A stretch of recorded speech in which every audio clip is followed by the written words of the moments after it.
Saya mencintai Indonesia, saya sangat menghargai bendera merah putih. Sempat dipertanyakan Hotman Paris, pria yang pasangkan bendera merah putih ke leher anjing di Bengkalis dibebaskan polisi. RH, 22 tahun, pria yang memasangkan bendera merah putih ke leher anjing di Kabupaten Bengkalis, Riau, akhirnya dibebaskan. Kapolres Bengkalis AKBP Setio Bimo Anggoro mengatakan, perkara tersebut diselesaikan melalui mekanisme restoratif justice.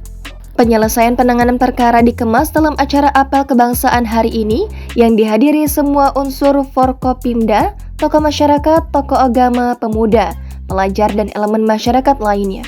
Ucap Setio kepada Kompas.com melalui pesan WhatsApp pada Rabu 16 Agustus. Dalam apel kebangsaan itu, sebut dia tersangka RH menyampaikan permohonan maaf dan menyesali perbuatannya. RH juga menunjukkan rasa cintanya kepada Negara Kesatuan Republik Indonesia dan penghormatan kepada bendera merah putih.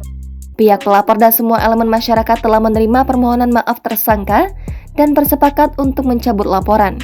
Perkara kemudian dihentikan melalui mekanisme restoratif justice, kata Setio. Pelapor tambah dia sudah mencabut laporannya dan sepakat berdamai. Sebagaimana diberitakan, polisi menangkap seorang pria berinisial RH, 22 tahun, yang melakukan penghinaan terhadap simbol negara di Kecamatan Pinggir, Kabupaten Bengkalis, Riau pada Kamis 10 Agustus lalu. Pelaku memasangkan bendera merah putih ke leher anjing. Polisi kemudian menangkap RH setelah dilaporkan oleh warga. Selanjutnya, polisi melakukan penahanan terhadap RH sejak 11 Agustus lalu.